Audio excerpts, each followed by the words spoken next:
भाई साहब, जिस तरह से आप शिक्षा प्रदान करते हैं ना, उस तरह अगर आपको ये समझाना होता कि ये इलेक्ट्रॉन क्या होता है तो कैसे समझाते? ये सख्त है एकदम। हाँ। ठीक है, तो ये चक्कर पकड़ नहीं करते हैं इधर उधर, तो न्यूट्रॉन हो गए ये। इनको न प्लस से मतलब है न माइनस से मतलब है। ये हो गए न्यूट्रॉन और हम हो गए प्रोटॉन। ये दोनों एक साथ रहते हैं न्यूक्लियस में, तो हम एक साथ बैठे हैं। हम है प्लस, जितना हम प्लस है ना ताकत में, आप हैं इलेक्ट्रॉन उतना ही माइनस में है। अब हम चाहेंगे आपको खींचे, आप चाहेंगे हमको खींच ले, बस दोनों दम लगाएंगे तो आप ऐसे घूमने लगेंगे। ये बहुत बढ़िया। ये गोल गोल जिंदगी भर नहीं भूलूंगा ये जो अभी आपने सिखाया है। किसी किताब में नहीं लिखा होगा ये जो आपने आज हमको पढ़ाया। वाह क्या बात है, बहुत जितने सब बैठे हैं यहाँ पर सख्त लौंडा टी शर्ट पहने हैं। सर इसकी कहानी क्या है? सर ये एक आंदोलन है सर। क्या है कि जैसे आप हैं, आप जैसे माशाल्लाह से इतने हसीन आदमी हैं आप जब कहते हैं कि हम जा खड़े हो जाते हैं वहीं से लाइन शुरू हो जाती है। एक सिरा है जहाँ लाइन खत्म होती है वहाँ हम लोग हैं सर। अच्छा।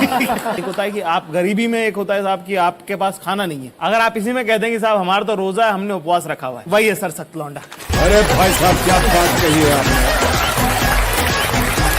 सर देखिए ऐसे एक शेर लिखा है इसके लिए एक बार ऐसा कि तेरे जाने के बाद जो मैं रह जाऊंगा वो मुझसे तो नहीं संभलता, इसलिए पत्थर कर लिया है दिल को, अब कहीं नहीं पिघलता।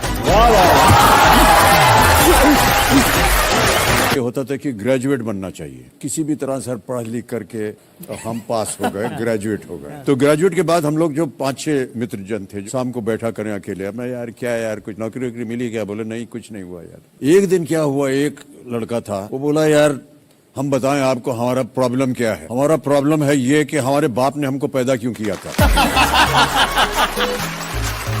सर हमको लगा कि ये जो लौंडा है ये सही बोल रहा है। तो जिंदगी में पहली बार और आखिरी बार बाबूजी के सामने गया मैं और उनको हमने बोल दिया कि आपने हमको पैदा क्यों किया था।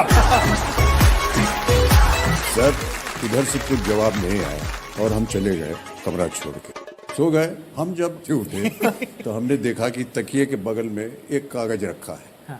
वो कागज में एक कविता लिखी है बाबूजी ने। तो वो कविता हम आपको सुनाना चाहें कि जिंदगी और जमाने की कश्मकश से घबराकर मेरे बेटे मुझसे पूछते हैं कि हमें पैदा क्यों किया, और मेरे पास इसके सिवा कोई जवाब नहीं कि मेरे बाप ने भी बिना पूछे मुझे क्यों पैदा किया,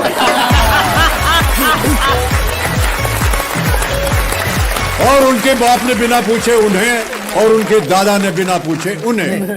जिंदगी और जमाने की कश्मकश पहले भी थी, आज भी है, शायद ज्यादा।